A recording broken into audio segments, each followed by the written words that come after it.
Hello and welcome to Rusted Junk. Up, up and away. You will believe a man can fly again. Again. Um, anyway, we are covering the 1981. Did it 1980? 1980. 1980. I do Yep. apologize. Wow. That's the first time I think I've got that wrong. But yeah, I think I saw some trivia that said it was 1990. Anyway, 81. Don't matter. Anyway, that's the film we're covering is the sequel to Superman. Superman 2, The Adventure Continues. And it stars Christopher Reeve, of course, Gene Hackman, Margot Kidder, Ned Beatty, Jackie Cooper, Sarah Douglas, all of this to be discussed, including alternate versions. There's loads coming. You're going to love this one. Anyway, here's the trailer.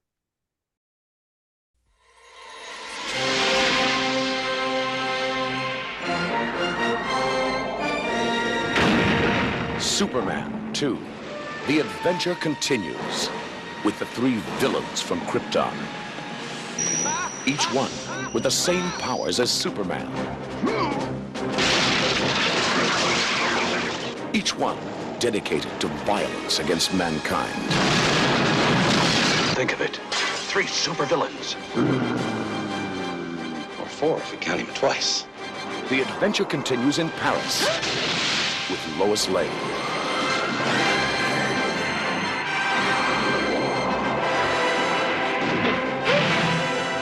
I believe this is your floor. And the romance continues. The adventure continues in Washington.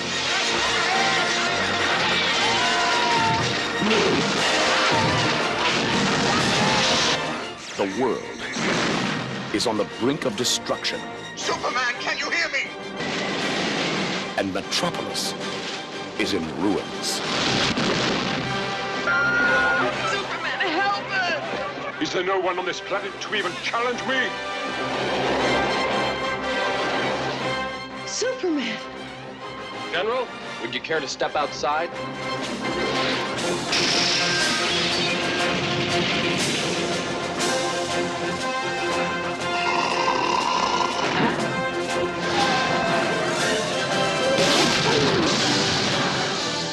Revenge. Revenge! Revenge! Now we're cooking, huh?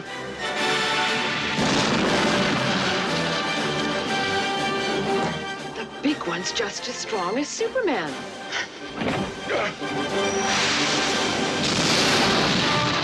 If you've only seen the first part, you haven't seen the best part. The adventure continues in Superman 2.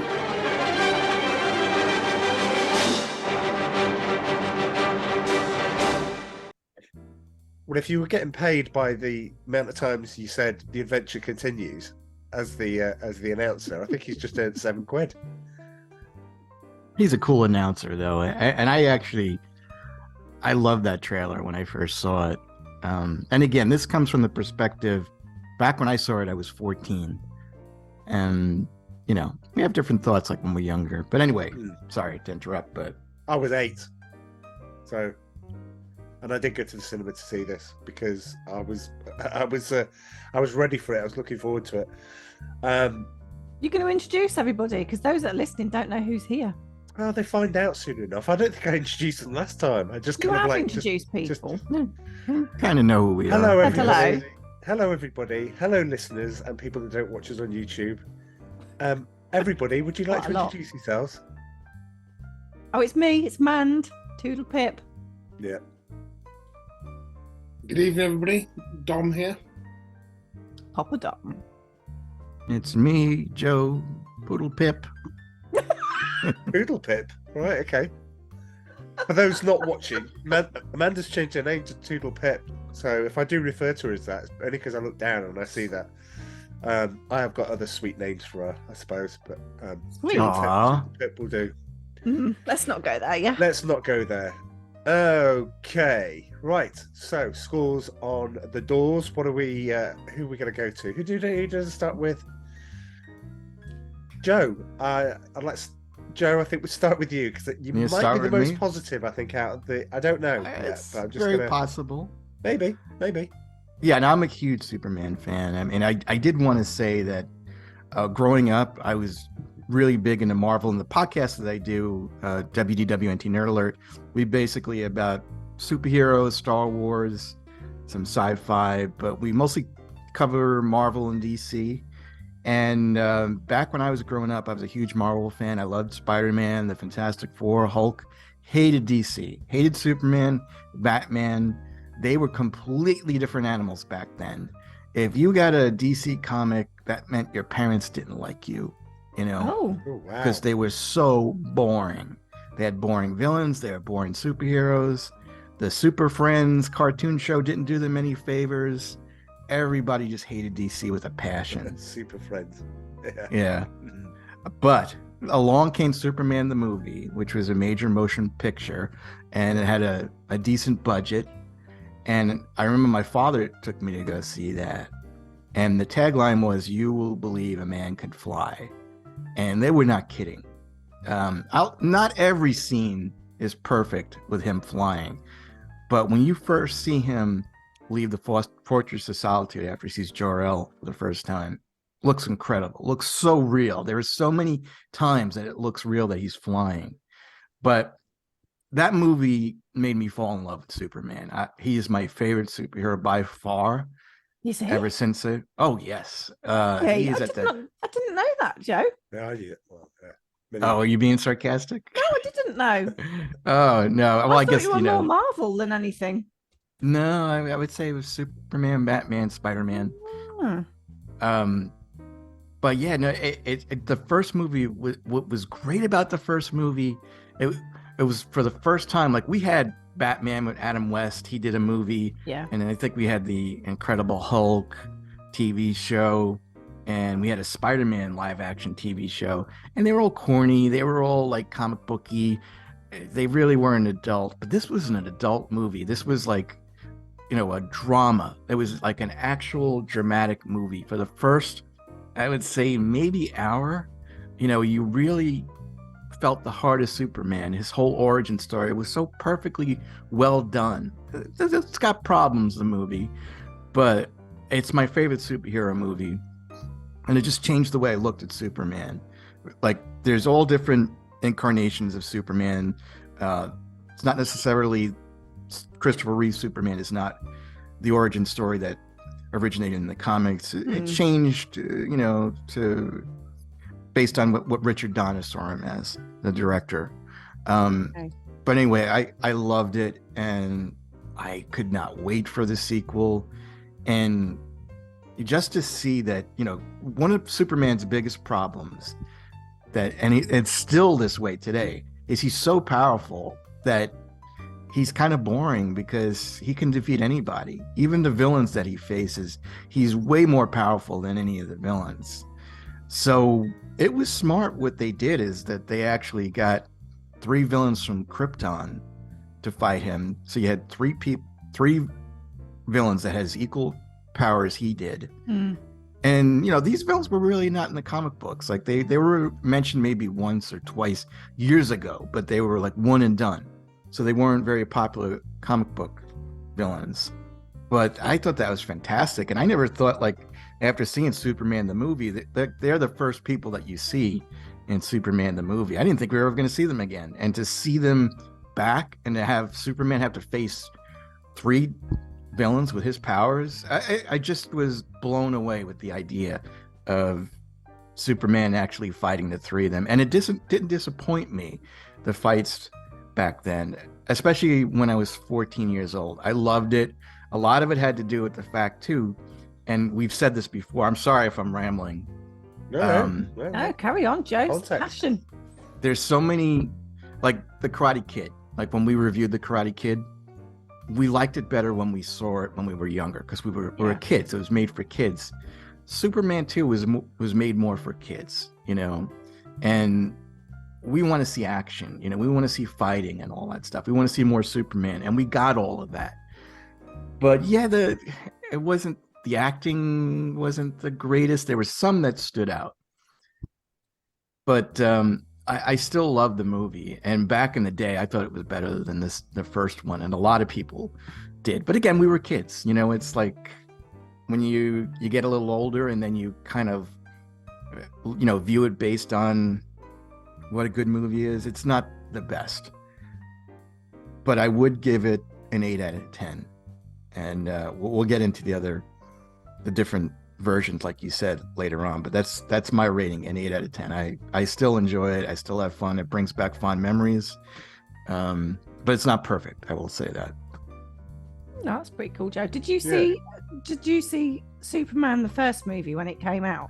Yes. So how old were you then? I was Same age as me. Was that 78 or was that 78, so I was 12, Cool. I think. Yeah, no, love Superman. I'll just say that. Wow, blimey. Top that, Dom. I was hoping you weren't going to come to me next. Okay, well, I can leave Okay, it. I know everyone's Go on. gonna be negative other than me, but No, No, well, if you look, let me begin by I guess, paying tribute to Joe for that review. I think one of the things that I enjoy most about this pod as a participant and as a listener really is that kind of personal insight that you get from people, and obviously Joe and maybe you too, Charlie. I don't know, maybe you too, Amanda. You obviously have a connection with this film in a way that I just simply don't, and even though I don't feel the same way about the film as you do, I think hearing you bring it to life and hearing how it fits into your kind of life story and how you grew up, for me, that's really, really interesting. More interesting in some ways than the film itself, because my feelings on the film are different, but they come from a different starting point to you, Joe. So let me preface everything I'm about to say with we've had a good run. I've had a good run. We've had some good films on this pod recently that I've loved: Aliens, Home Alone 2, Die Hard 2. Loved them all. I've enjoyed this pod as a guest. I'm not sure I'll be invited back after tonight's episode. No. Steady on. Wait a minute. You It's don't know all what a else matter is of coming. opinion. It is. Go on. That's Yeah, great. yeah. Okay. see, I will take on the role as Superman. You can be the 3 villains, okay? Ooh. All right. Well, Hang on, I need my polo mints in my eyes. Mate, can you dress up like Sarah Douglas, man? Would that be all right? Yeah, I was going to say it's clear which one of us fills the glamorous role out of the trio. So it's me and you, Charlie. But Oh, right. battling out Sorry.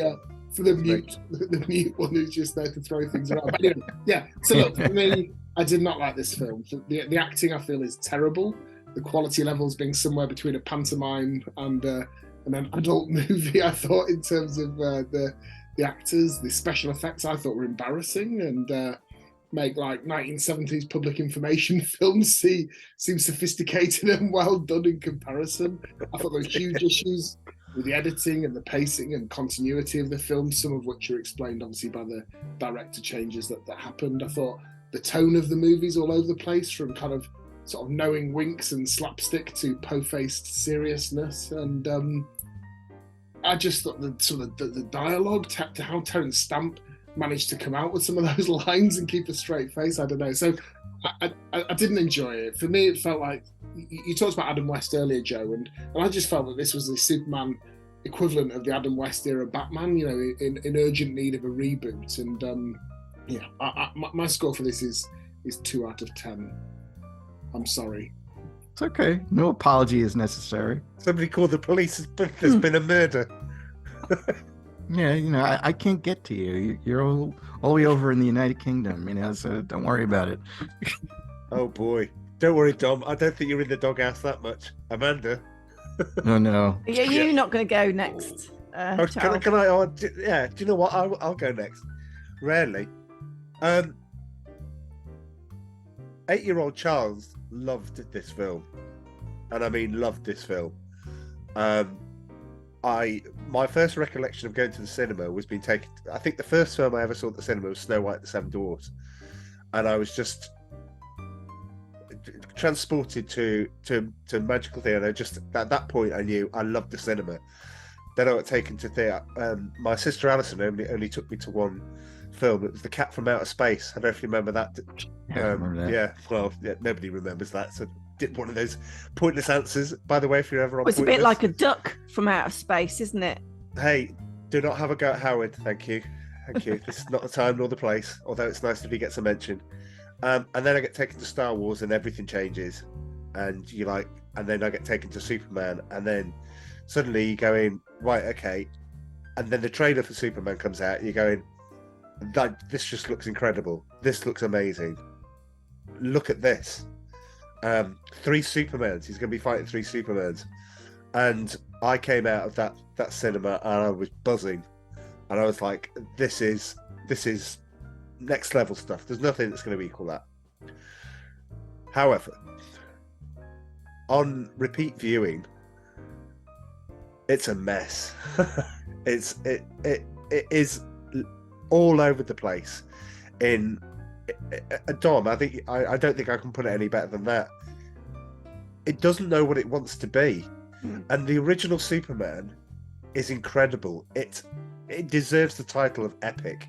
You're right, Joe.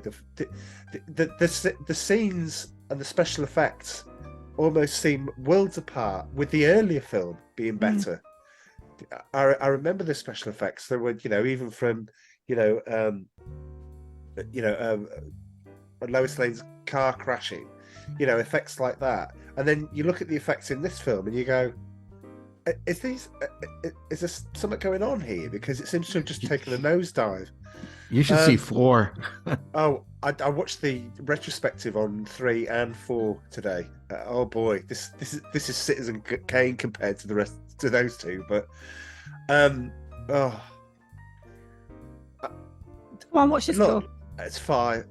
It's 4. I don't know. Well, It's 5. It's 4. 4.5. Wait, make your mind up. Come on. 5. 5 for nostalgia and Sarah Douglas. Who? So who's Sarah Douglas. Yeah, Sarah Douglas. Who is she? She's was it Ursa. Ursa. Oh, okay. It's the boots, isn't it? It's the whole thing, really. Yeah. But anyway, so yeah. 5. Oh.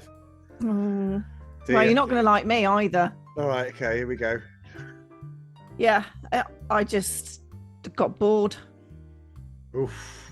I got bored watching the movie. I thought That's worse. These special effects were naff. They didn't try hard enough.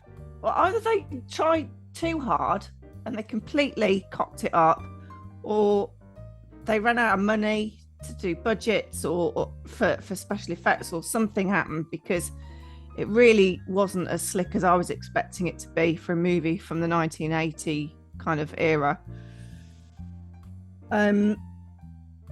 I couldn't believe, right? I sat down, started it, 8 minutes 40. 8 minutes and 40 was spent, right, recapping. That's great. I mean, I love that part. I didn't love mind that part. I didn't mind that bit. But it wasn't even like dialogue. It was just listening to the Superman theme tune, watching people act. Oh, for God's sake. But that shows you don't have to watch the first one. Like it's like if you walked in and you never saw a Superman movie.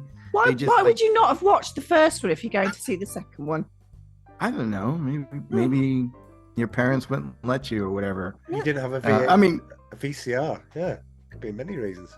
But I think that's a great way to handle things. 8 minutes 40.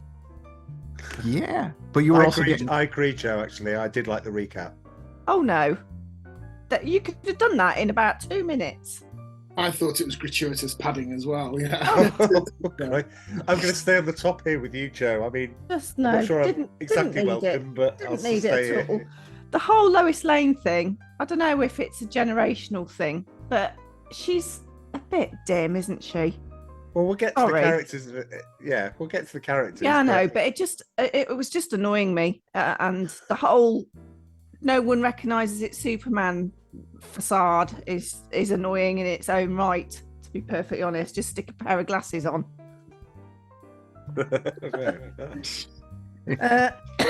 So yeah, I mean, we'll go into the movie a bit deeper, obviously, but oh god, it was just a bit cliche. And for me, I'm really sorry. It is 43 years old, the film, but I'm only giving it a 4. Oh, I thought you were going to give it a 0. So I mean, I think that's a high score for you. I'll give it a 4. Right. I'll give it a 4 because I thought actually I hadn't quite appreciated the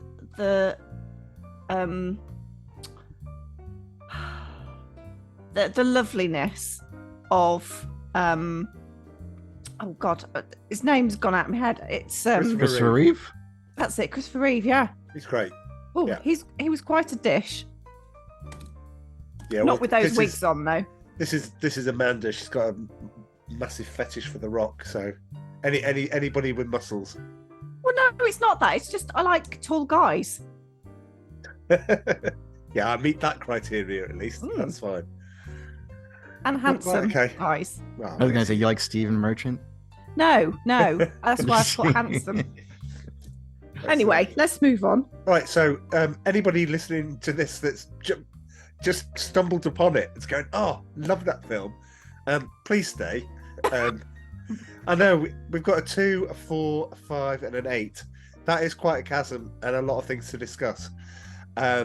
So, yeah, should we get on with roll call?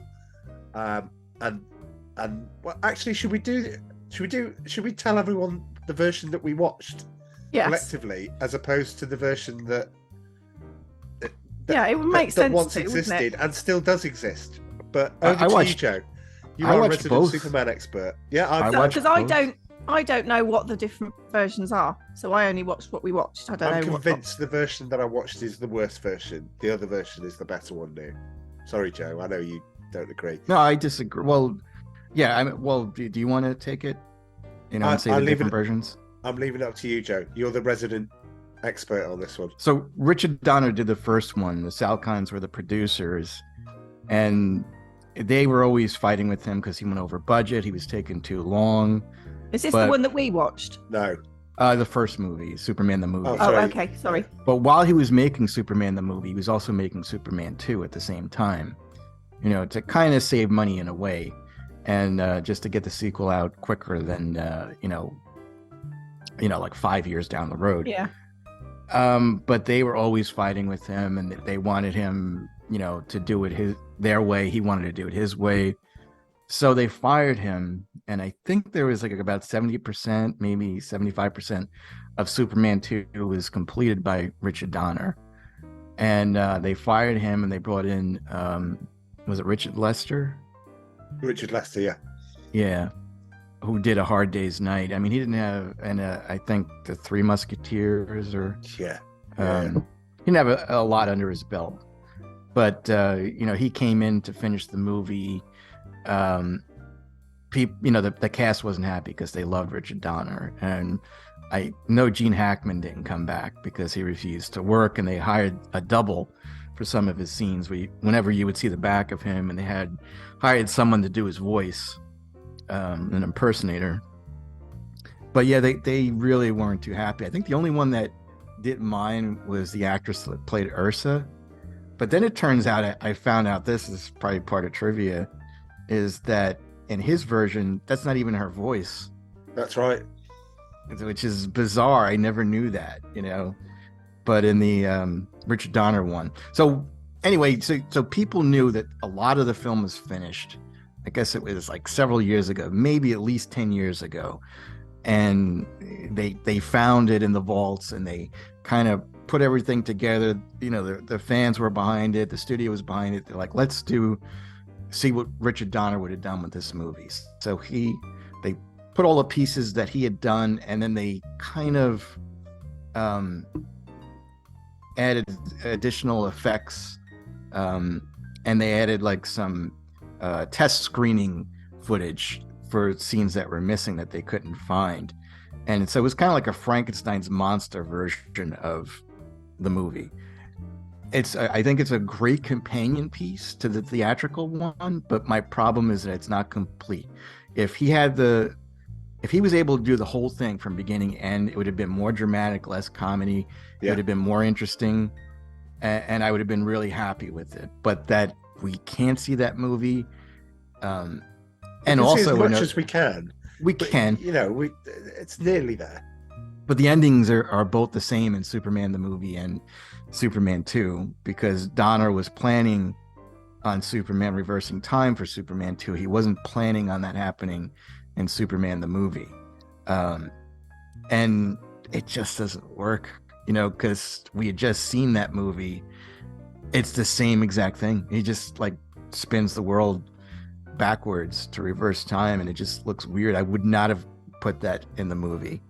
But anyway, it's a fascinating look. It's a part of history, and I did enjoy watching it. And you have Marlon Brando in the Donner cut, which you don't have. Yeah, you don't have him in the and he's great and everything, but I still prefer the theatrical one because it's a complete movie from beginning to end. Like the pacing might be off, the acting at times is horrible, I will admit, but I'm looking still from a 14-year-old boy's eyes. Like I remember seeing it.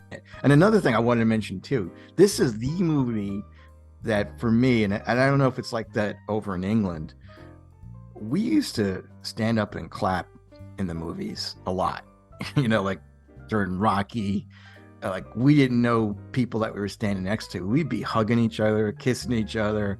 It was just like a movie was a big experience. And if you could do something like that to get the crowd up, screaming at the screen, as though those people were actually right in front of you, that's a huge thing.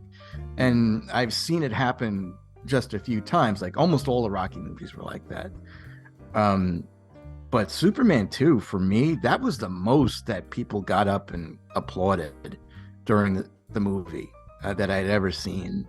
During those British, we tend not to do that, Joe. Yeah, I kind of figured that. The only time I've ever experienced that is when we went down to London, paid an absolute fortune to park, and we watched the first showing at, where was it, babe? Well, you came The Force Awakens. The Force Awakens in London. And which cinema? The biggest IMAX in Europe. There we go. Empire Leicester Square. So the closest I've come to that is being part of that audience with really mega Star Wars fans who were quite vocal, but not to the extent that you'd probably get in the US. It was a fun experience. In the 80s, you'd have been met with a barrage of tutting from a British shushing. Yeah. Can you sit down, please? You'd be happy slapped and it'd go viral on TikTok. If you I paid for my seat. I'd like to see the movie. Please sit down.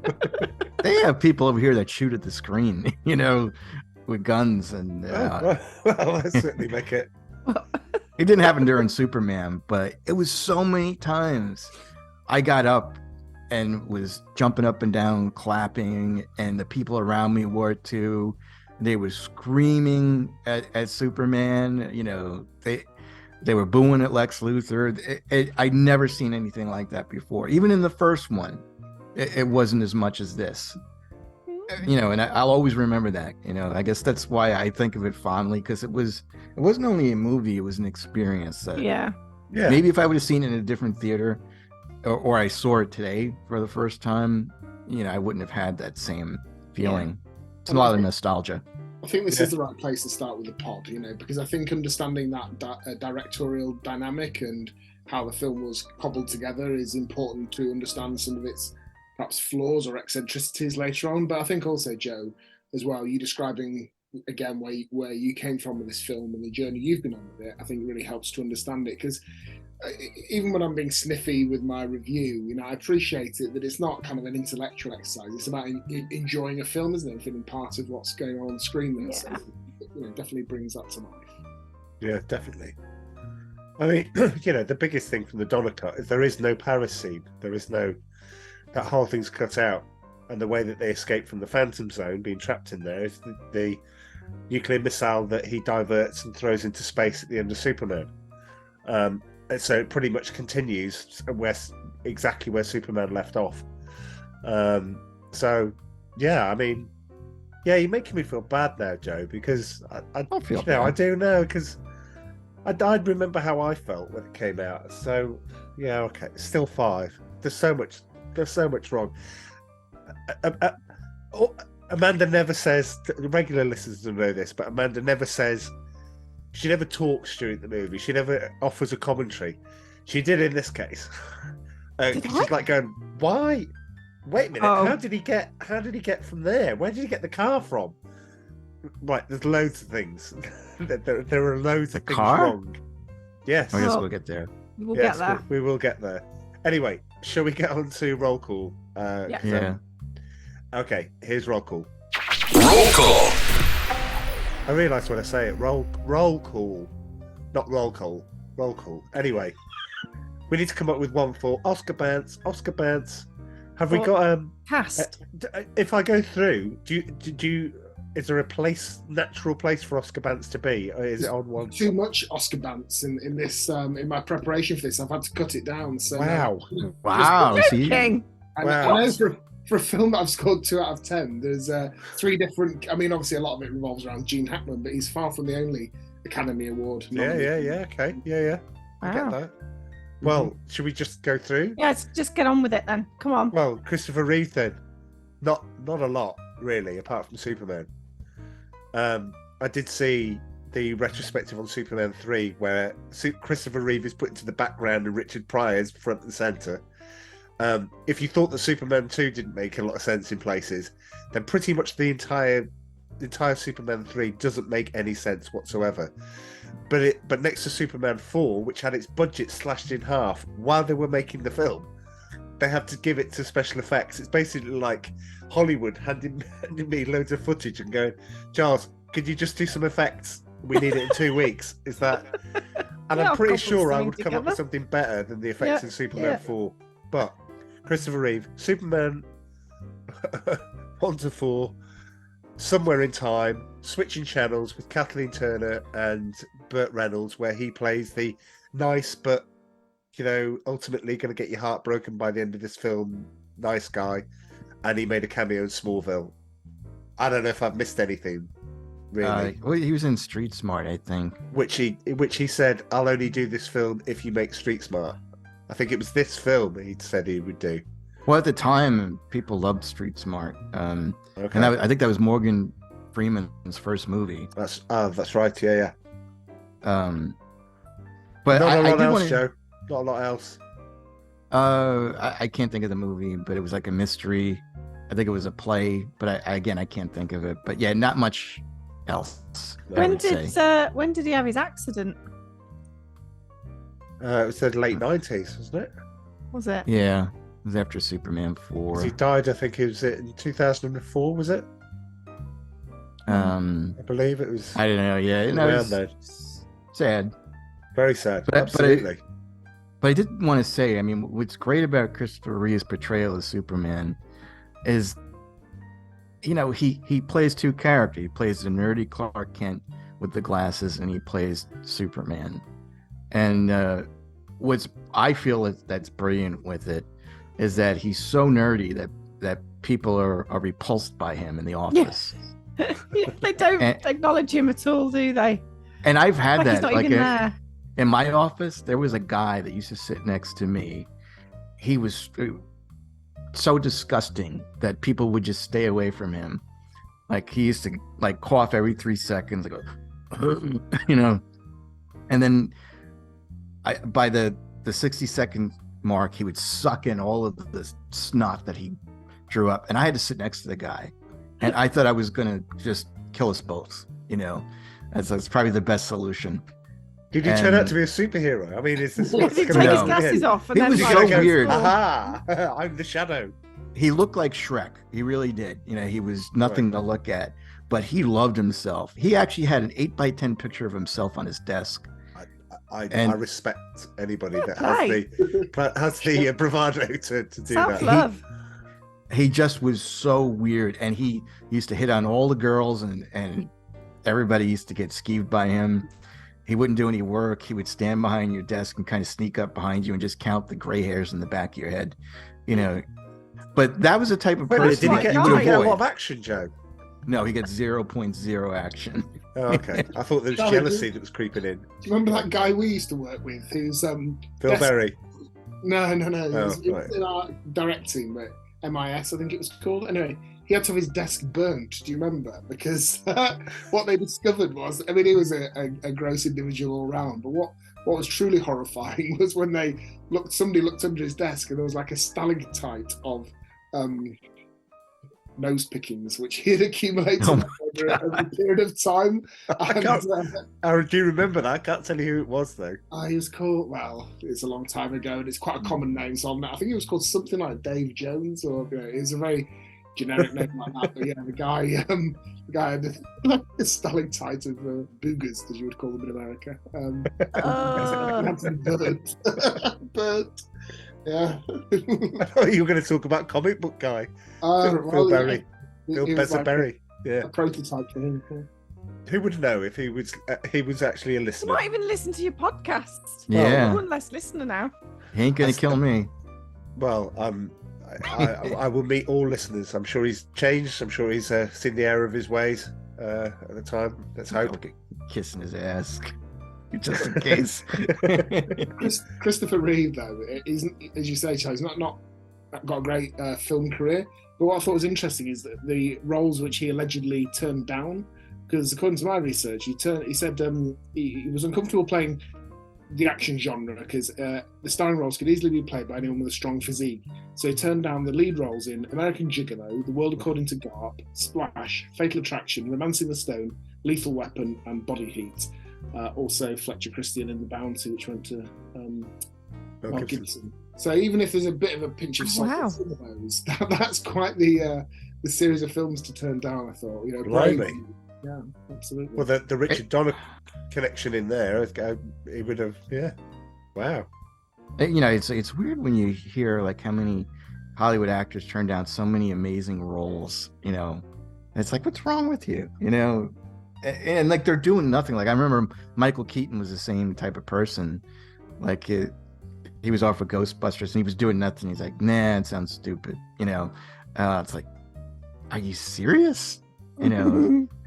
But getting back to, you know, the character of Clark Kent and Superman, what I think is fascinating about is, again, that what I love about Superman is that he's, you know, he's an orphan, basically. He feels out of place on this earth because he's not really one of us, but he loves it because it's his adopted planet, and that they, you know, that this couple took him in and they loved him and they treated him like their son. Yeah. And he just absolutely has complete love for this planet and he wants to defend it. But he wants people to like him, but he can't, because if he does, it's going to somehow come out that they might recognize that he's Superman. So he's got to walk around being very nerdy, being, you know, someone that nobody wants to hang out with. Nobody wants to go out with him for drinks after work. He never gets invited to Christmas parties. And I just see where you say, how could Lois Lane be so dim by not seeing that it's just Superman with glasses? It's his whole attitude, you know, that he kind of like walks kind of like hunched back, and he's just, again, so nerdy that you get pushed away from him because you don't want to hang out with him. And she's like that. She's blind by the fact that she's in love with Superman, that she can't see that he's right in front of her. I don't know. I think it works where the current version of Superman with Henry Cavill, he's too cool. It's like, how could you not know that he's not Superman? Because he doesn't put the nerd act on. All he does is he puts on glasses. Girls like him because he looks like Superman. Yeah, you know. But everyone has their own version of Superman that they like. I think Christopher Reeve does the best version because he balances it perfectly. He is the best. He is the best. He's my Superman. I think he's the best Superman. I think my second favourite, controversially, is Dean Cain. I did like watching him. Oh, New Adventures of Superman was just a great series. Great series. He's my least favorite. I take issue with you, Joe, that he has a great love of humanity. Because without any consultation whatsoever, he arbitrarily makes a decision to go, I'm not going to protect him anymore. And I'm like, protect who? Well, you can't like Earth because he falls in love with Lois. Yeah, because he takes his powers away. I'm like, well, that's not. And you're not going to go to the heads of the world and go, you know, that security that you've got because I'm around. Yeah, you're going to have to think of something else. Yeah, that unofficial security blanket. That's true. That we were doing. Yeah, that's an excellent point. And you know what that scene reminded me of is Captain America in Avengers Endgame. How he's like, well, I'm going to go back in time. I've served my duty. It's like, no, Captain America doesn't do that. Captain America loves his country more than he loves any one individual. You know, and yeah, that kind of irritated me. And back in the day, Superman sleeping with Lois was a huge controversy, you know, because they were not married at the time. People were just losing their minds that they had sex together. Well, it looked like they did anyway. Oh, they definitely did. Yeah. They had a snuggle on a blankety bed. Naked didn't snuggle. Yeah. Well, you could be in bed naked with somebody and have sex with them. Mhm. Right. Well, That's we explore that in a Saturday. The tumbleweed sound effect. No, Yes. Yeah. Hello. Well, I'm not going to go there. But no, I remember one time I was watching The Notebook with my niece who was really young, and she wanted to watch it. She's like, I want to watch it, Uncle Joe, but my mom doesn't want me to see any dirty scenes. So can you, basically fast forward the dirty scenes? And there's a scene where the two of them go in this old house and they take their clothes off and they're on top of each other. And she's like, Uncle Joe. And I'm like, yeah. And she's like, you're supposed to pause this or get rid of it. And I was like, they're not having sex. They're just naked on top of each other. They're cuddling, And at that point, she goes, sex, Uncle Joe? Can you? And you, oh God, wait a minute. Where's the remote? Yeah, I didn't want to have that discussion with her. Go make a cup of tea, Charles. Yeah, well, yeah. The famous line that my mum said, because I went to see Top Gun with mum. And in the sex scene, everyone's raptured sitting watching it. And mum goes, yeah, go and put the kettle on, Charles. Which everybody in the cinema knew what that actually meant. And were guffawing with laughter. And I'm like, yeah, cheers, mum. Thanks for that. Maverick? And how old were you watching Top Yeah, Gun? it was last week. No, it was in Shropshire, weirdly enough. Shropshire. 1986 Top Gun. I did want to say, right, We've we've got to only keep done going. Christopher Reeve. No, Come All on. right. Well, really quick, I just wanted to say too, Christopher Reeve got screwed. We've got He to got keep so going. screwed. He did not get the lead title in the first one. Marlon Brando demanded that he have the top title, and then Gene Hackman. In this one, Gene Hackman wanted the top title, and he got it. And then Richard Pryor comes in. Although I think he got the top title, Christopher Reeve in the third one. And then we got John damn, Cryer. John Cryer in Superman 4. I don't think he's going to go ahead of anyone anytime soon. Ducky and Pretty in Pink. Gene Hackman, then. Memories of Gene Hackman before Dom gets to his Oscar bounce. I know the answer to that one as well. Dom ruins it for the listeners. That's No, not at all. Do you have a favourite? So, Amanda, do you have a favourite Gene Hackman performance that isn't Lex Luthor? Not really. Oh, good lord! I do. Oh, then before we get to Dom, Joe. Hoosiers. I really liked him in Hoosiers. Okay, yeah. For me, see, Gene Hackman in the 80s. You got 70s Gene Hackman. You got the Poseidon Adventure, French Connection 1 and 2, and then you've got Superman thing. I'm not going to spoil this bit for you, Dom. Don't worry.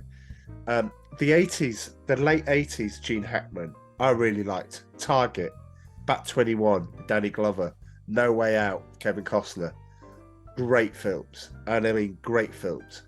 And I really like the Gene Hackman. Fast forward again. I'm going to skirt around it, but Crimson Tide. Crimson Tide is it's two heavyweights in Gene Hackman and Denzel Washington. The tagline for it was "Tension you can chew." Written by Quentin Tarantino, who took the script and then gave it back and went, "There you go." That. Yeah, and because you can see the parts that Quentin Tarantino wrote, they were like, "What?" You could just stand out, but yeah. Over to you, Dom. Anyway, What in terms of favourite? Sorry. I mean, we've not really mentioned the French Connection, which I think is an absolute classic. One and two. If we're doing sequels, we'd have to skip back a decade, but those films still stand up. They do. All ones you mentioned, love them. Roy Scheider. So yes, Roy Scheider and Gene Hackman. Whoa. Yes, Without sounding too pretentious, though, The Conversation is an excellent film as well. If you've not seen that, definitely puts him in a bit of a different light. But the one that's a bit less obvious, that's a personal favourite of mine, is The Royal Tenenbaums. Wes Anderson, not everyone's favourite director, but I think that's probably my favourite one of his films, and he's really good in that as well. So those are, my contribution. But as I was doing my prep for this pod, it did occur to me that whilst you couldn't say that Gene Hackman is in any way an obscure actor, he's a high-profile, prolific actor who's successfully spanned a number of decades. I don't think he's quite in that top-tier bracket, and for me, he deserves to be. I think he's great actor and an actor's actor as well. And he has indeed been nominated for 5 different Academy Awards. So I'm not going to do them all because some of them are a bit more obscure than others. But I thought he won the Best Actor in 1972 for The French Connection. And for me, the standout there. The other films that year were Peter Finch for Sunday Bloody Sunday, Walter Matthau for Koch, George Scott for The Hospital, Topple for Finland. So slam dunk. Must have been the red hot favourite. Nailed it. And that. He also won it for 1993 and the Best Supporting Actor here. And this one's a bit more debatable, I thought. So he won it for Unforgiven. Then you had Jack Nicholson for A Few Good Men. So talk about an epic encounter there, because that is a fantastic performance by Jack Nicholson.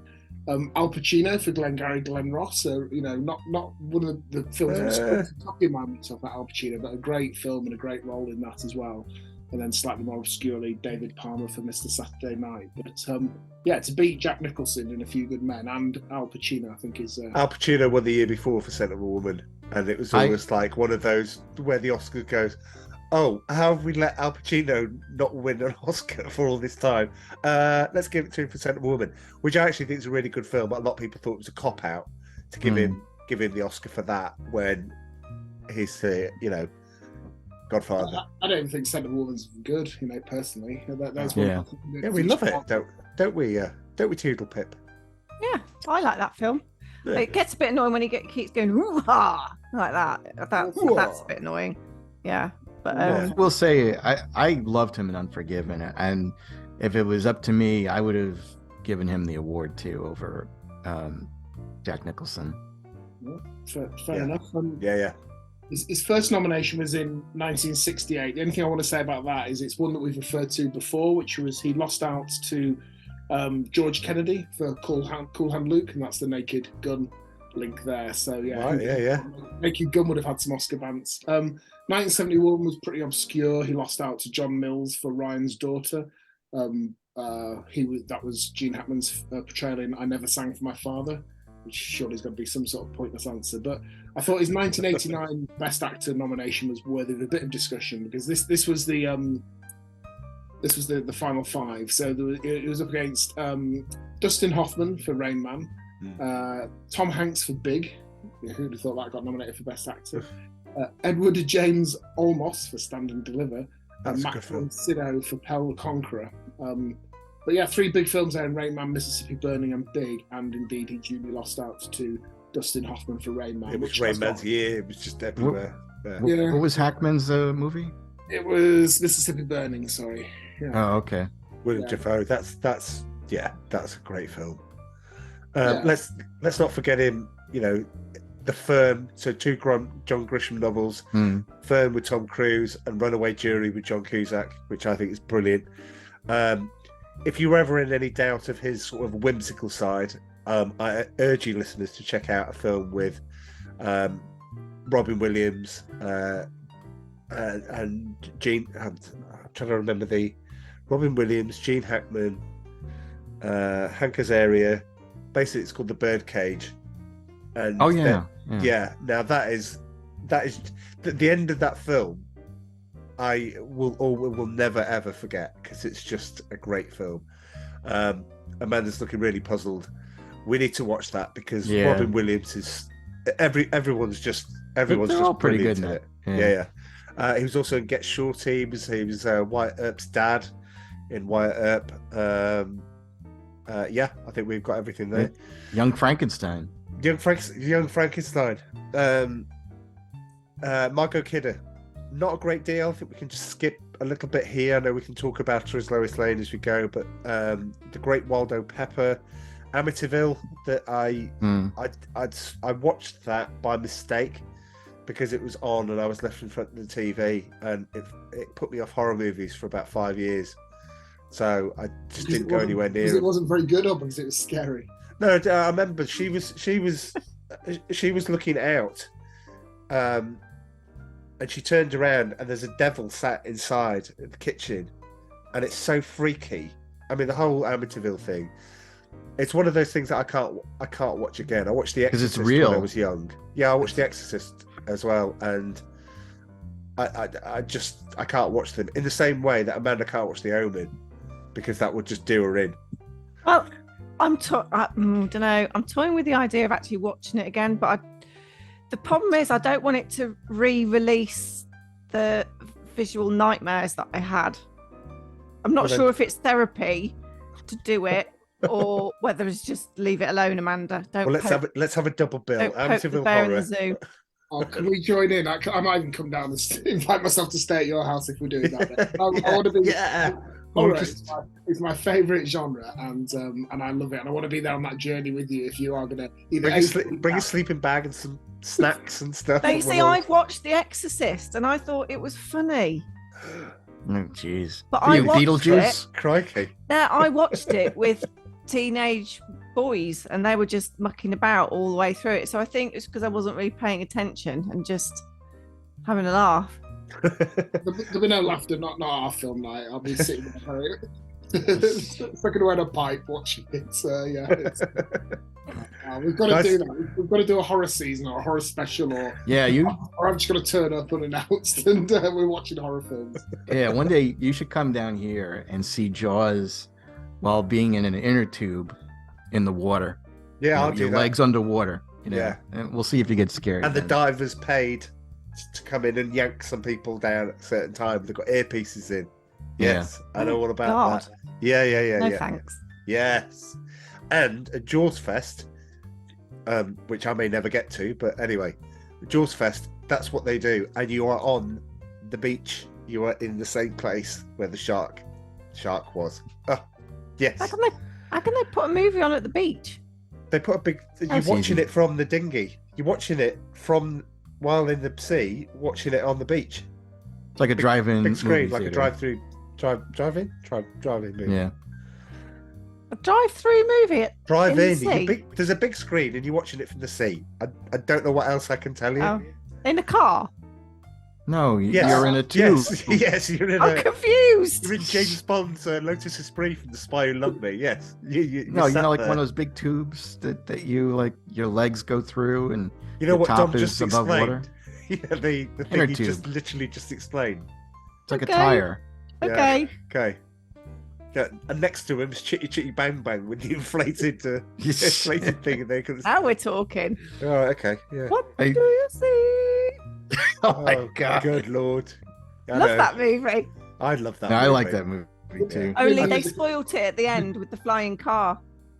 At the very end, where they were both together, and he rescues her from like the driving into the pond again, and then like they decide to get married because it was all a dream.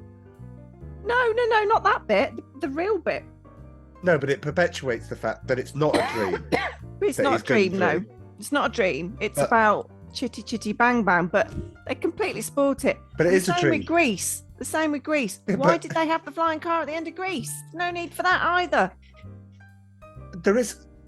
Right. Okay. Sorry, we're on. You do know Chitty Chitty Bang Bang is a story that's told. Yes, I know that. Okay, so it doesn't actually fly. But in the reality part, where she runs into the pond in the car, then he goes and he's like, oh my God, your father's round my house. And he's just basically said the Toot Sweets are a major success for dogs. He wants to offer me a contract. And she was like, oh, I know, I was just coming to see you. But like, yes, I remember the reality bit. Yeah. Yeah, so it's the reality. So then when they're in his car together, the car then lifts up and flies round and all the kids are waving at them. And you're like, stop. Nobody's pointed at it going, look, there's a flying car. But it's not. It's because it's not Chitty Chitty Bang. That was made up, that bit. Ooh, I think, well, so in reality, debatable. why are they having a flying car? Yeah. Anyway. Well, Truly Scrumptious recently died. That's right, yeah. She was cremated. Is there it's a sweet related gag there or something? I don't know. It's like, but yeah, I think instead of Toodle Pip, you should be called Truly Scrumptious. Cinder Toffee or something. Anyway, right. Look, right. We're going to skim through the rest of the night. Right, Ned Can I Beatty. just say? No, I just no, say you can't. No, I just want to say I think Margot Kidder is a horrible Lois Lane. I think you're right. She's also in Maverick. She was in a TV series called Phantom 2014, and in the 2000 remake of Halloween 2, which Dom must be better. I need to go back and read it, but must be better than the Halloween 2 that we saw for the podcast. She was also in all of the Supermans 1 to 4, And she was crazy. in varied degrees. Yes, Ned The Beatty. Oscar Bants. Not for Margot Kid, no. Okay, that's that done then. Right, next. Ned- We haven't even got past roll call. We haven't talked about the movie We're yet. gonna get Come to it. on. In fact, I'm gonna skip I'll through People shut are it. going to go, bloody Ned- hell, they just take ages to Ned get Beatty, to the... Silver film. Streak, the remake of Captain America in 1990. He was the voice of Lotso in Toy Story, the bear. But his most famous role for me will be when he played Dean Martin in the 1986 film Back to School with Rodney Dangerfield. Oh, I hate that man. No, you don't. You don't like. Uh, No, you don't mind the Dean. The gag is he's Dean Martin, and he's Dean. Dean Martin. Dean Martin. Yeah. No, You Rodney forgot his. Dangerfield. I don't like him. You forgot his biggest movie, What? Deliverance. Oh, Deliverance. I knew I forgot something. Yeah. All right. Oh, is Who's that the on- one with the who's on- banjos? Who's on the receiving end of the famous scene, yeah. The square. Yeah, I never looked at Ned Beatty the same after that movie. Even while watching Superman, I was It's a like, pretty disturbing damn. film, Deliverance. Brilliant. especially for Ned Beatty. Yeah. Right. I'm gonna skim through some of these. Dom, I've got a question for you, and you might have already anticipated the question I'm going to ask you in a moment. But Sarah Douglas, she starred in V, the TV series. Wonderful. She's born and lives in Stratford upon Avon. And who are we talking about? Dom, do you want to say the name yet again? Ursa. Ursa, yeah, the female baddie. Yeah. Oh, the lady with the boots. Yes. Mm. Everyone's Sorry. going, Let's take a moment. Yep. Do you know what? I really So do what? like those boots. I'd quite like a pair of those myself, to be honest. Right. Anyway, it's been a great podcast, everyone. I'm going to see you. I'm going to have to say goodnight, or rather, not. So, Sarah Douglas, to those into their soaps That's loaded now. That's- dynasty. He's all over the place. I am. Trying to Come on, Dynasty- get- focus, babe, focus. She was Pamela Lynch Just in rambling. Falcon Crest, and she also didn't reprise the role of Ursa, which apparently none of the villains died at the end of Superman 2. That was confirmed recently. They didn't die. Oh, because that was just a got question stuck. I had. Yeah. Well, we can explore that, and I'm sure I could bring Joe in. But if Well, we we don't, probably won't if get we the do, time. if we do, then There's actually Um, 3 different versions of the movie. Oh, good Lord. Are you aware of that, Charlie? No. yes, and that's what I wanted to help clarify. Are they all equally as bad? No, one is more. Some are better than others. I'll just say. Oh, God's sake. Right, Valerie Perrin, Miss Tessmacher. She was in the Village People movie, which I really like, and we will do at some point. Can't Stop the Music. Really? I do genuinely like that. If they can, the Village People sing a song about milkshakes. Isn't that That's with all that- Bruce Jenner or was it? What's his name now? Caitlin. Caitlin. Yeah. Caitlin Jenner. Don't dead name. Well, I think that's what the kids are calling it. Can't Stop the Music and What Women Want with Mel Gibson. Dom, question for you. The president, E.G. Marshall, what's he famous for? Oh no! Well, now I've let you down, haven't I? Don't He's- let me down. What's he famous for? Go on. Clark Griswold's father-in-law in National Lampoon's Christmas Vacation. Oh, my goodness. Is he? I didn't even know that without. I didn't know that either. Oh, okay. Is he the one in the chair? He's the one with, yeah, thanks for noticing, Art. I never understood, like, in the credits, like, when they say, and E.G. Marshall as the president. Who the hell is he? Why did he get, like, this big credit at the end? Because he's the I president. never even heard of him, but I never even heard of him. I feel bad doing fast forward to Terrence Stamp. Wall Street. Opposite Michael Douglas. He's Did the he play Zod? Lawrence Wildman. Yeah, Zod. yeah. Played Zod. Lawrence Wildman. I could sell that stock just to burn your ass. Love him in Wall Street. The Limey, he was Emperor Valorian in Star Wars Episode 1. He was in Red Planet, Elektra. I know I'm not doing it much justice. I'm not even going to do Susanna York. I do want to just end with Jimmy, Mark McClure. Anybody famous for what role? He was in Back to the Future, wasn't he? That's right. Yeah, absolutely. Oh, that's good. I forgot about that. He's in Supergirl. And Supergirl, absolutely. Yeah. Good lord. Let's not go there. One of the terrorists in the Eiffel Tower is Really? Richard Is somebody Griffiths. famous? Yeah. Uncle Monty from With Nail and I. Mm-hmm. Yeah, before he discovered the route to the fridge. Yeah, he was, it's that action. So, yeah, Oh, Slim and Dave. Absolutely. that And was over my head. who was in the control room at Houston? Oh, I know. Cliff from Cheers. John Ratzenberger, the Mr. That True guy- Story himself. He was in Star Wars too. Oh, what was he? Yeah, because there is a Star Wars connection, isn't there? There's 3 of them that are in Star Wars. He definitely was in Empire, but I think he was in New Hope too. Right. And Shane Rimmer, who played the controller. Yeah. Before man starts cracking up by but Shane Rimmer. Is that not going to make you laugh? No. Okay. I've gone past that now. All right. Okay, that's fine. I always I remember. might lose the will to live. We haven't even talked about the movie. Right, okay, we're gonna get We're to the only movie. an hour Shane and Rimmer. 15 minutes in. Right. No, we're just an hour and 5. I'm keeping an Yeah. eye on it. Yeah, it's fine. There's 2 things we have to say before we finish roll call. One is the guy that played Non was a legitimately creditable boxer who fought George Foreman and Ken Norton for Oh, heavyweight. okay. I didn't pick that. I just thought it didn't do it. Right. Okay. Nice. Okay. Fair play. That getting into the ring with those all-time legends is pretty hardcore. And Jackie Cooper, the guy that played the editor of the Daily Planet, or whatever it's called, he, in Oscar Bantz news, he was and remains the youngest nominee ever for a major Oscar. He was 9 years old when he was nominated for the checks notes. The champ. Yeah, is that it? No, Skippy in 1932. So he was 9 years old. What? Prolific for. What's funny about Skippy? What? Sorry. We've Was lost she Brenda. laughing? Why is she laughing at Skippy? She's either laughing or she's choking. Or maybe both. Oh, maybe both. Skippy. Yeah, Skippy, the bush kangaroo. Nominations. Well, it was probably a better movie than the TV series. I don't know. I haven't seen it. Well, anyway, who knows? Right, on to the film. Where should we go? Where should we go with this? Do you know what? Before we talk about the film, because I had to condense the trivia. I've probably got about 10 minutes of trivia. Although if I put the trivia out there, it probably would take 10 hours. So do you know what?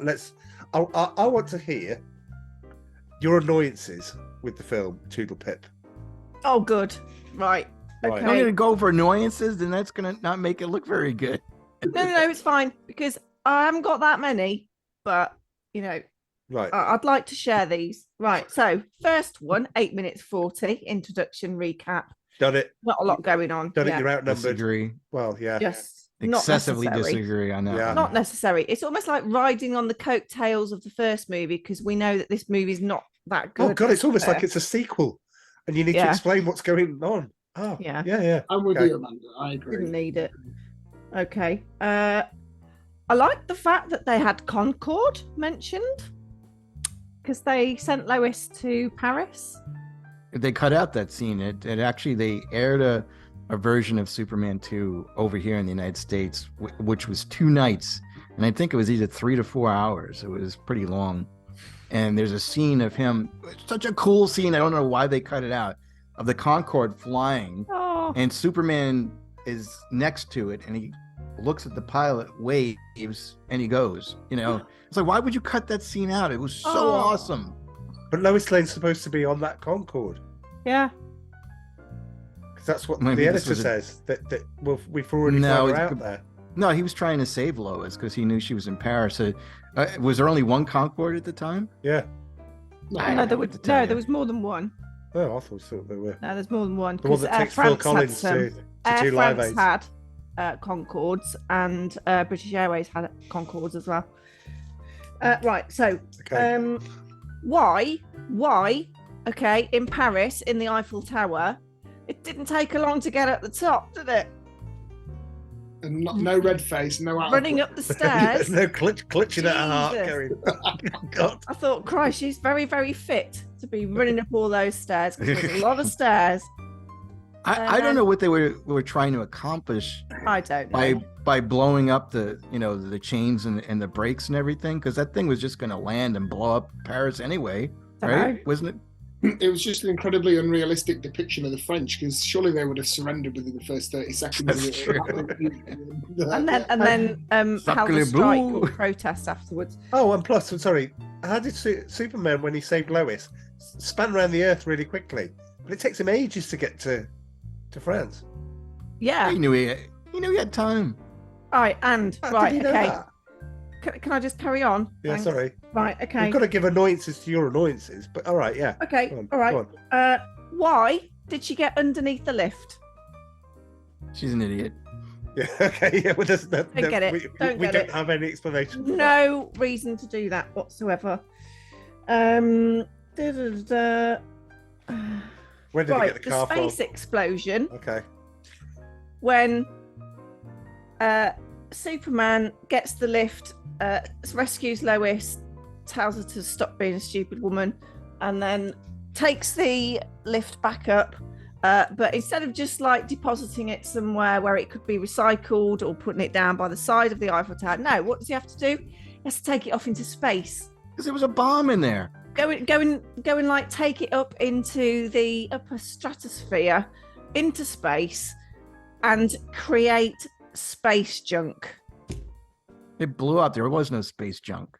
And Right, by massive clanging coincidence, happens to detonate it where the criminals that his father jailed sometime previously just Yeah, happened in the at that Phantom point. Zone, which I called it as a pane of glass. But yeah, just like, would you actually have heard that explosion? Oof, we're getting into No, Last It's Jedi a territory. comic now. book movie. It's a comic book movie made for kids. Nah, well, What you I don't know. see is the interplanetary aliens going, let's go and visit Earth. And they're all sitting there in their space bus. And at that point, they go, what's this? It's a greeting party. Boom. Charlie, did she ever see 2001: A Space Odyssey? Oh, she'd never watched that. I don't. Well, Oh, you actually, should no, watch that. If you want to see a realistic space depiction where there's no sound in space, That is. watch that. In fact, I do want to watch that again. Is that with Hal? Yes. Yes. Yeah, I've seen that. That's disturbing. Or am I thinking of a different film? I think you are. I think you're talking Hang about. on, there's- which there's is many- the one where the Event computer Horizon. takes What? over and is actually not very pleasant to the lady on board? Silent Running. No. You are talking about 2001: A Space Odyssey. Yeah. Am I? Yeah. Is there something No, about? I think you're talking about there was There's no a females. movie about a computer that fell in love with a woman in the house and he wouldn't let her out. Oh No, I'm not talking about that. It was definitely in space. Oh, Anyway, space. let's move Okay. on.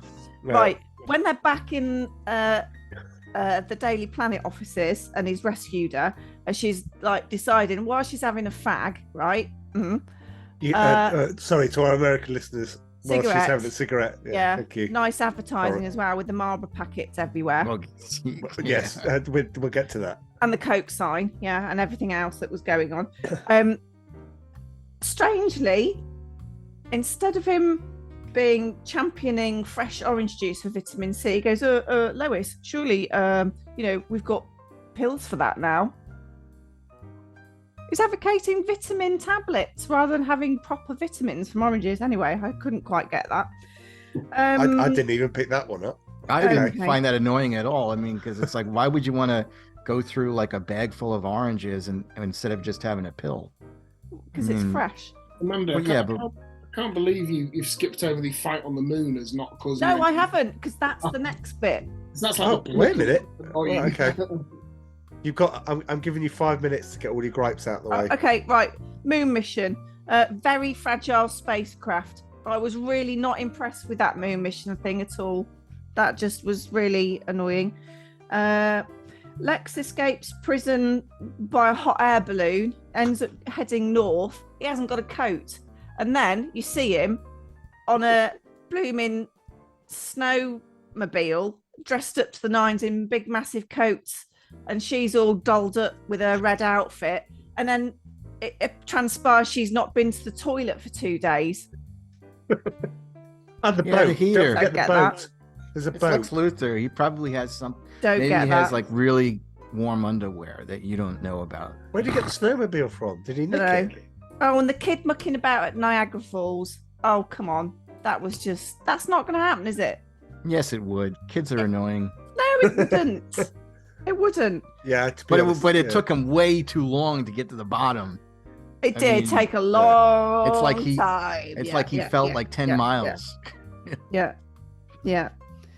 I'm trying to find things. No, now. why do you Niagara Falls? Go on. He nicks the 2 hot dogs, doesn't pay for them. I Yeah, thought- there was no one on the I thought- stand though. thought He's like, oh, we'll Superman. just grab those then. Yeah, but he could have left money. He could have He just could have like. done. Yeah. Yeah. Yeah. And then the whole hotel thing. It's like, oh, come on. Like, just share the bed. It's not that much big a deal, is it? Different times. Oh, Yeah. true. Okay. Right, another Uh, couple.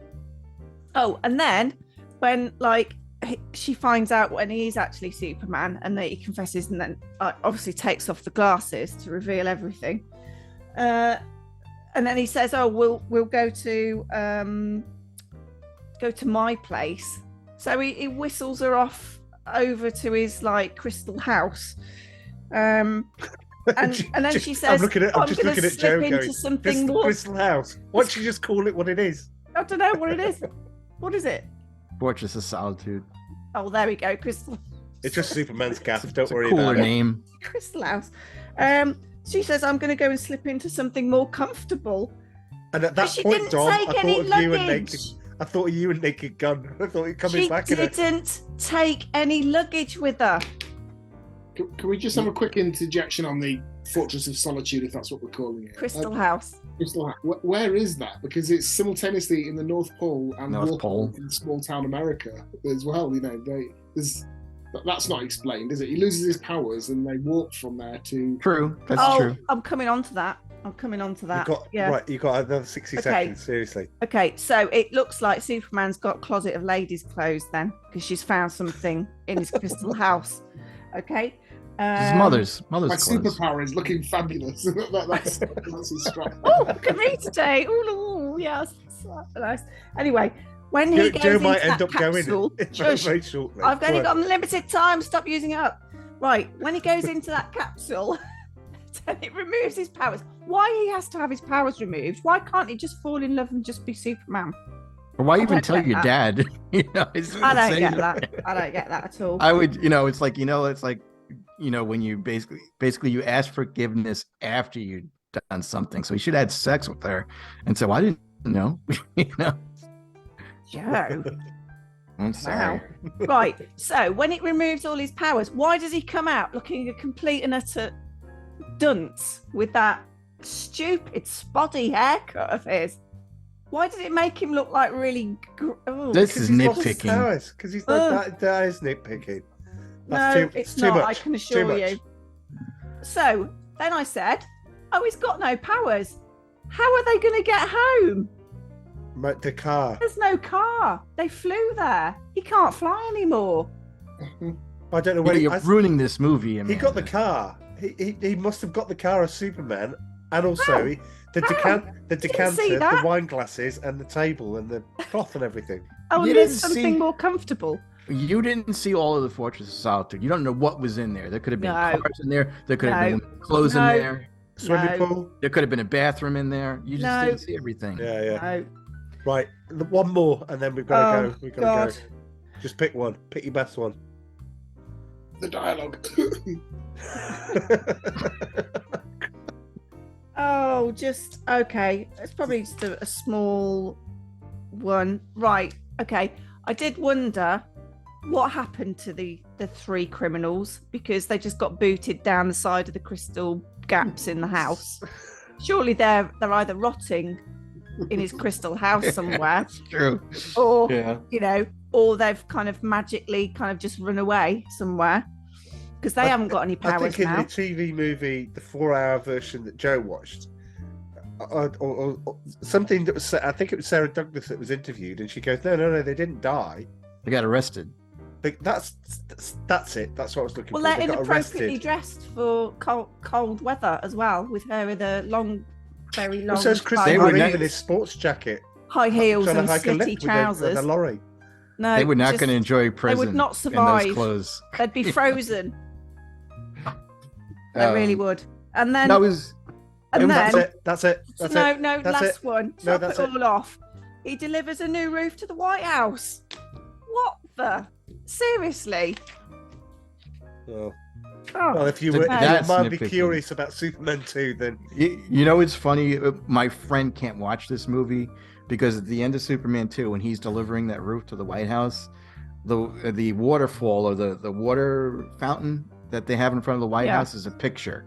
It's not moving. If you look at it, and he and if just you can't watch it watch closely, it's the same thing because his cape flaps exactly the flaps. same as he flies in. But he refuses to watch repeat. it because that scene pisses him off so much. It's like, why couldn't they put a real waterfall there? So that's me. I'm sure there's plenty more, but that's my sort of top 10 or so. I can say crap about Oh, and Mamma Lois's Mia. hair. Lois's hair got longer. Hey, Joe. Just say it about Witches of Eastwick. Oh, we already have. Yeah, Sorry. that's true. Oh, that's the one. I don't know if they had to reshoot some of the film, but Lois's hair was did. definitely longer at the Daily Planet when the three criminals were there, because it was like down here, but her hair was up here. No one was looking at Lois. Well, there we go. Anyway, rant over. Oh, thank you. Rant bants. There you rant- go. This is not the way I was expecting this podcast to Look, go. Dom. Well, I was going to say let's reach for Dom for a bit more of a rational thing, but this is Mr. 2 out of 10. Are we? What did you? Okay, as a juxtaposition, what did you? I mean, apart from Joe's introduction, that makes you think about it in a different way. Definitely happened with me. What positives would you? I liked. I can appreciate. You know, it is what it is. It's representing this kind of earlier comic book, and it's bringing it to the screen. And it's, you know, when you're 14 or 11 or whatever old you are, when you see it for the first time, you're not looking at it through the same eyes. So I can appreciate that context.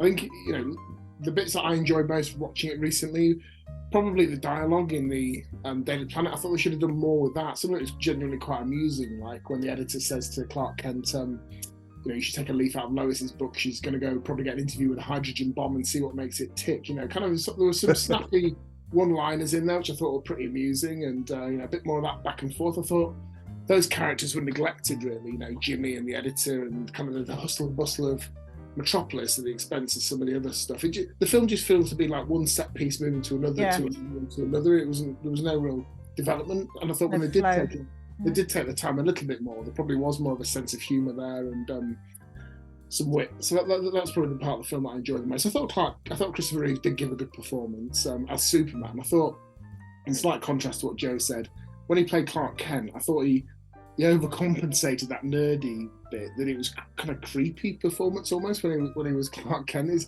Yes, he's got a secret, but his secret isn't that he's Superman. His secret is that he's got bodies buried in his back garden or something, because he came across as a bit of a murdering type, I thought. So I don't know about that. Blimey. Joe, is this how you must? This is how I felt when you all ganged up on me on the Breakfast Club. You know, no, you know, hanging up. Karma. Hanging up. I'm just giving it my honest. Poor old view. Joe, though. He's got, got this lovely. I know, but Joe has a very unique relationship with this film.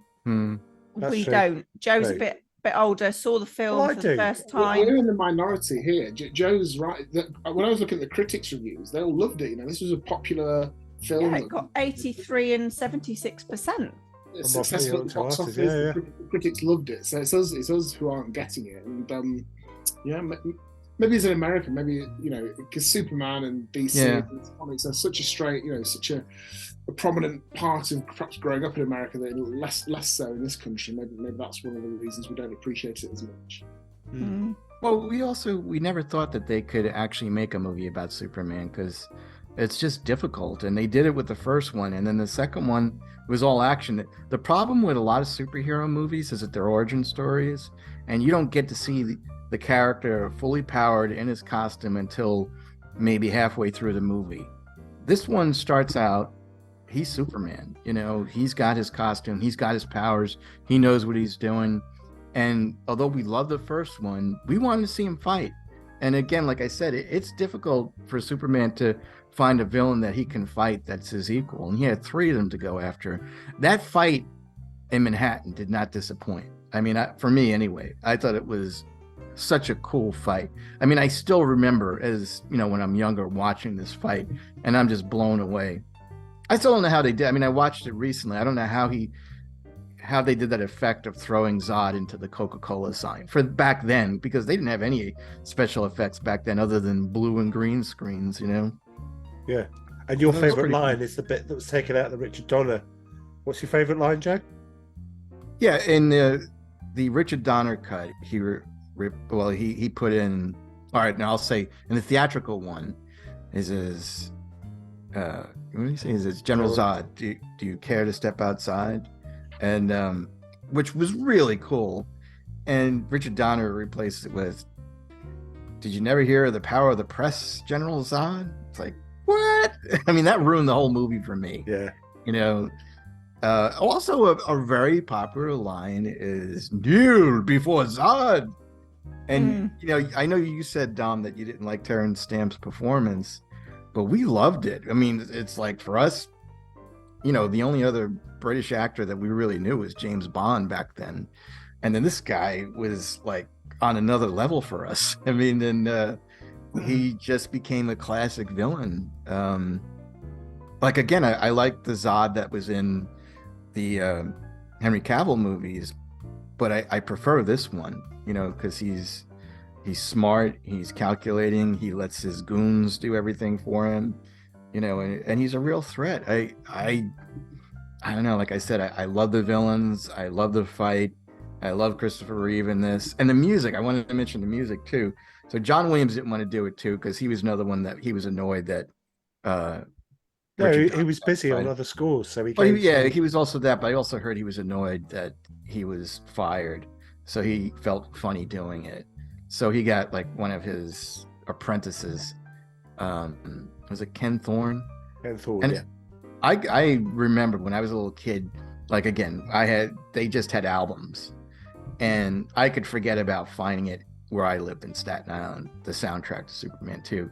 My sister worked in Manhattan, and she found it, and I listened to that album so many times, I just ruined the grooves in it. But it just is such a good piece, even though it's a copy of everything that John Williams did. It's a different version of it, and I loved it. And I love the beginning. I know you don't like it, Amanda, but I love hearing that Superman theme done slightly a different way. We're getting a refresh of what the first one was all about, because again, it was a couple of years. Joe, though. It was overused, What would you say? especially towards the end. The John Williams bit that was just repeated over and over. But I'm fine with that, because that's Superman's theme. Like, again, when Superman is kneeling before Zod in the Fortress of Solitude, and he breaks his hand, and that music starts, I still get chills hearing that little piece, and him picking him up and throwing him across, the Fortress of Solitude. Again, people just screamed, And again, kids back then, they didn't know what was going on. They didn't know that Superman got there early and reversed everything, But I don't know. I just have such fondness for the movie. It's not perfect. Like, again, some of the acting is just abysmal, and it could have been better. We definitely could have gotten a better picture, but it was because of greed. The Salkinds, wanted to save money. They wanted to show that they had the power. They were nickel and diming, the movie, where, again, the special effects suffered a little bit. And as the series went on, it got worse and worse because they got It did cheaper get and worse cheaper. and worse. But the first movie was just a knockout. Like, people were just amazed by it. And instead of like following that up with something better, they wanted to save money, which kind of sucked. Yeah. I thought one of the positives in the film, to build on that, was Gene Hackman. And I thought the film suffered, again, for the reasons we've talked about, that he refused to come back and reshoot scenes and add bits in. Because I thought when he was in it, and then that shot, I thought he pitched it quite right. His performance, it was entertaining. And I thought, and then there were just long sections when he wasn't present, and I thought the film just suffered as a result. And you can tell one of those reshoots is where he dropped off at the Fortress of Solitude at the end. That is not Gene Hackman, and that is not Gene Hackman's voice. Yeah. What do you ever hear of parachutes? What are you doing, see? We got any trivia then? Yeah, let's move to trivia, because we could again. So, I should introduce it. Does somebody else want to introduce it? That's a no then. Right. Trivia time. Okay. Trivia time. Trivia time. Okay, well that'll do then. That'll do. I'll edit that in. Don't know what I'll do with that. I've still got to find the tumbleweed, the chirping cricket for Amanda's earlier indiscretion. No, I forgot what. It was Joe's when he was talking about people. Anyway, it was a little bit rude, so let's not get into an 18 rating for this pod. During one take of the shot in which Lois punches Ursa, she accidentally punched Sarah Douglas and knocked her unconscious. Oh, fair play. Yeah, that's not too bad. But this is a Not good that I one. advocate violence. No. Well, in that, not in real life, no. But if you're faced with a superhero that's just lost her powers and you need to clock her one, I think that's entirely justified. Anyway, how would you answer the quiz question of what film was the first television spot for the first commercial ever aired on MTV? And it would be Superman 2. August the 1st, 1981. There you go. It was a 1980 film. Well, this is sometimes where I don't trust a trivia, and I think this is because of that. I'd got the Were they advertising it for video? No, it television can't spot have for been the film. 1 year Well, no, it after. can't have been. Yeah. Usually it was 2 years, wasn't it, at that point before it came out on video? Oh, at least. Yeah. Remember, E.T. took ages, but that's a different story. Margot Kidder was unhappy during filming as her marriage was ending. She missed the original director and was aware she's been very well paid to do a small amount of work.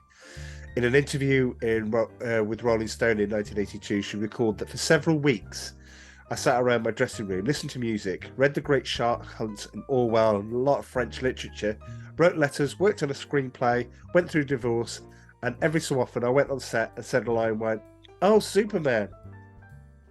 And that's her recollection. There's nothing, what's the phrase? There's nothing worse than a woman scorned.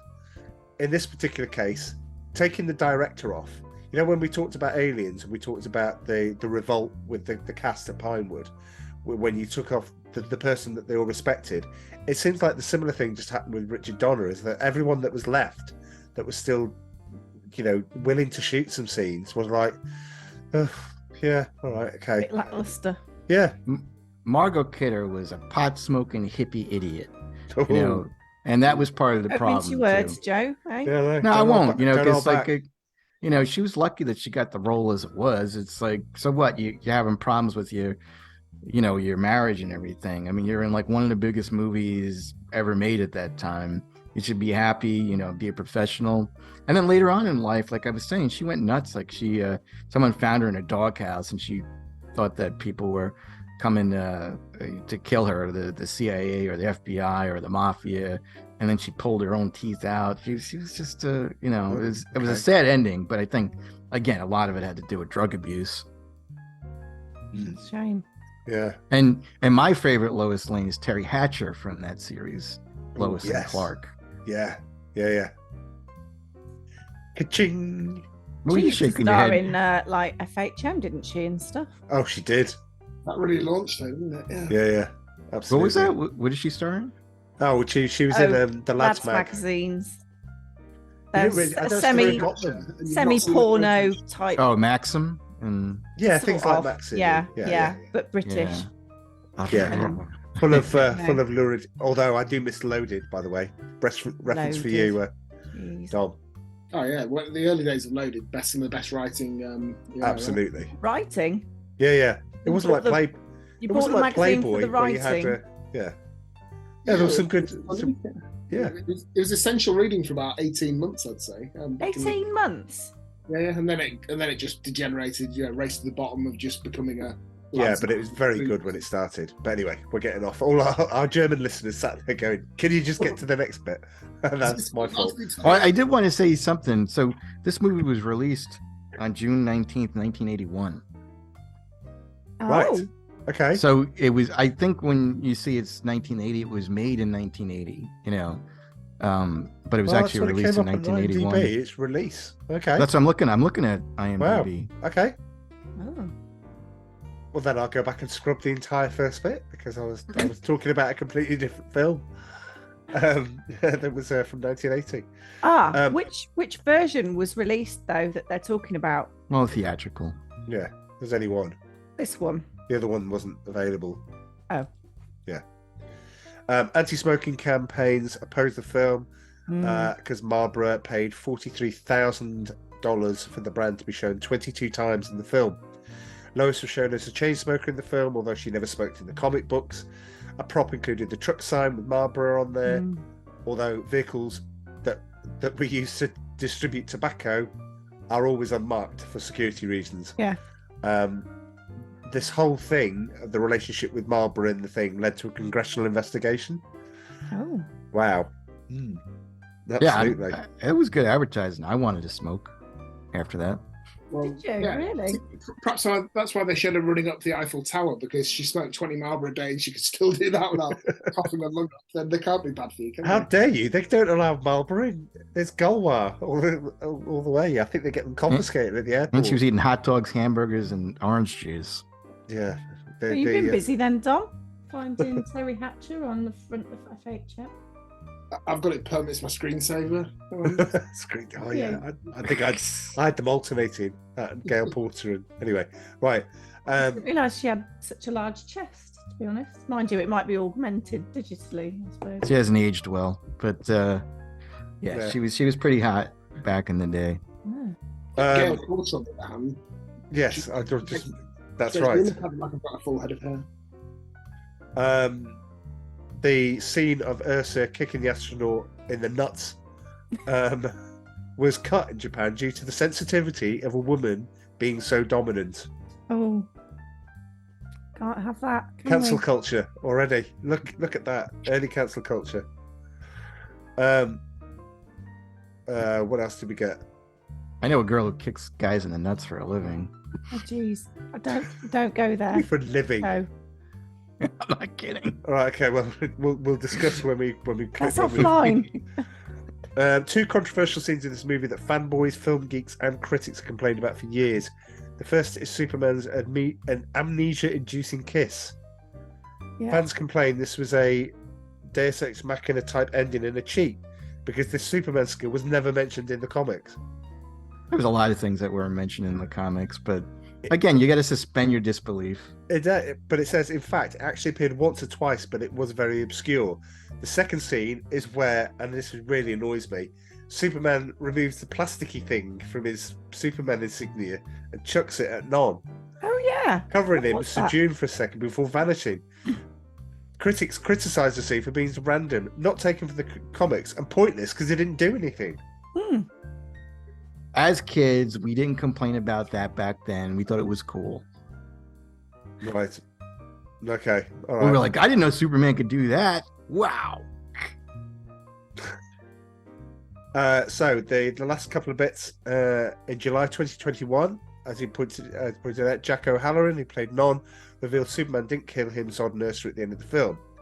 He said that Richard Donner filmed an extra scene that confirmed all three villains survived were carted off to a terrestrial prison instead of the Phantom Zone. But the scene was cut from both the theatrical, which was completed by Richard Lester, as well as Superman 2, the Richard Donner cut. the 2006 version of the movie that reconstituted the original vision. He also added he regrets that some viewers have spent 40 years believing that Superman killed his fellow Kryptonians, and took a pointed dig at the Man of Steel, the updated film, for further perpetuating that impression. And I was going to come to you with that, Joe. I'll just finish this bit, and then you can tell me what he meant by that. He said the beauty of Superman and Superman 2 is the fact that Superman wasn't flying around killing villains.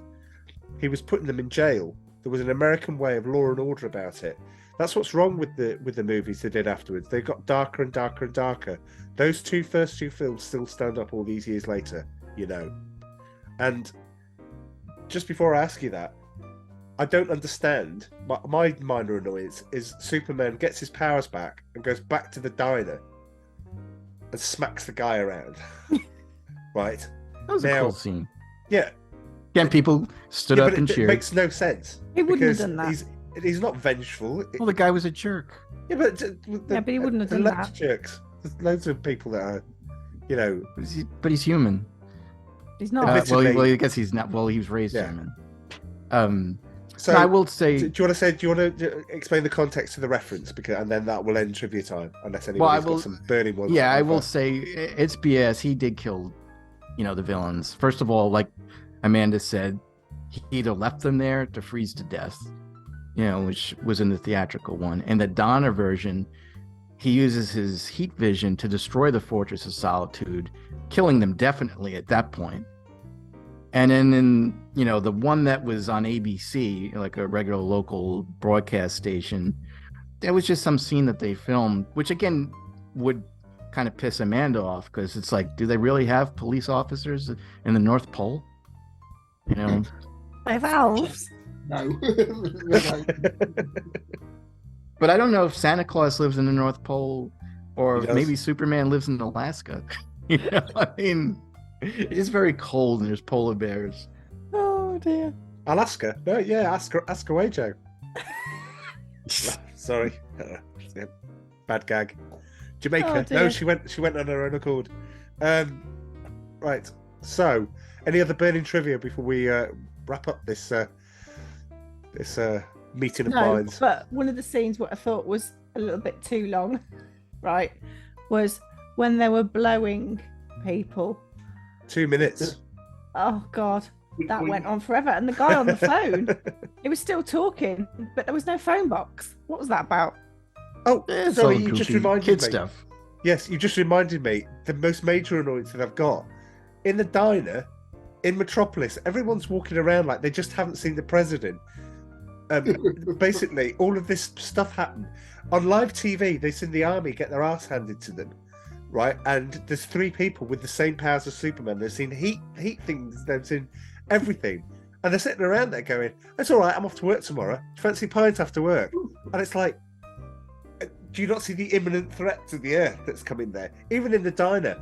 Oh, well, after that thing happening, let's go on the TV and calm everyone down. Yes, you got the president there going, "Oh, I've surrendered," and yet there's still people going ordering chicken. Metropolis should be deserted. There should be cars on the way out the city, and meanwhile, they're just going around. Zod's gonna knock on your door first, and say, "Kneel before Zod." You might go to. I tell you what, if you could pick in the cities in the world that he could go to, shall I go to the one where Lois Lane's in? Might be their first port of call, and it turns out it was. Anyway, fried chicken in the middle of a war zone. I mean, they weren't scared of Zod because he clearly had no plan as to what he wanted to do apart from just conquer the planet for the sake of conquering it. There was no plan B or follow-up next action. He's just going to mill around looking camp. And even when they're in the Oval Office, she insinuates they've been there for about 4 days. It's like the last day. It's like the last day. Like the last day. Like maybe she had no concept of our time, our clock, our 24-hour clock. Maybe. No, he was ultimately going to be bored. He was going to be the ruler of Earth and everything. But it's like, what could they give him? They can either give him money or sex, basically. Drugs. Drugs would have no effect on him. No. That'd make the follow-up a bit more interesting, wouldn't it? The fentanyl years. I thought Lex Luthor had the right idea. I'll be governor of Australia. You know. I honestly think that with Zod as the ruler of Earth, I think the Earth might have been in a better place actually, because he could solve all the problems. You know, he could do away with hunger. You know, if there were earthquakes or natural disasters, they could stop them. It's kind of like the You're Empire. saying Superman's the bad guy because he stopped these three benevolent people ending the world's problems. We could have done it three times it. A path of destruction. Yes. Well, there was only one Superman. He can't do everything. But like if there were four of them, they could help, again, eliminate hunger, poverty. It's kind of like the Empire. It's like everybody hated the Empire in Star Wars. But, if you guys didn't complain, they took care of you. They got the trains running on time, didn't Next, they? you'll say China's got the great ideas. Roads, they built the roads, the aqueducts. Yeah. Public health. What did the Empire ever do for us? If a giant asteroid's heading towards the Earth, guess what? Zod could get rid of it, He wouldn't. He'd let it crash and move to another planet. Why would he? I don't know. I just think... the bus that you destroyed with the aliens, with the nuclear weapon? Perhaps go and fly over there and apologise and see if they're more fun. I'm sure there's a joke there about moving to Uranus, but perhaps it's time to wrap the pod up. Yes, on that note, yes. Then let's. We haven't decided what the next film is. We haven't even decided how long we're going to have this season for. But sequels just keeps giving, so it's all right at the moment. It's pretty good, and I've still threatened to do Grease 2 at some point. So, no, we're not doing that. Well, I have said that no. At some point. If Amanda's drops out, we can't do it. There's no way three men can do Grease 2. It's just ridiculous. I'm not doing Grease 2. I'm comfortable in my sexuality and being able to do Grease 2. That's very nice for you. Yeah, fine. Everyone else seems a little bit nervous. We need to chat about that at some point. But anyway, maybe not now. Definitely not now. Joe, for those who haven't listened to you before, and if you haven't, what have you been doing? And if this is your first one, welcome. But go and look at the go and watch, listen to the podcast. We're on YouTube. We've got a website, rustedjunkpodcast.com, which updates nicely. Yes, I've got to work on it, but yeah, it looks pretty good. Joe, where can they find you?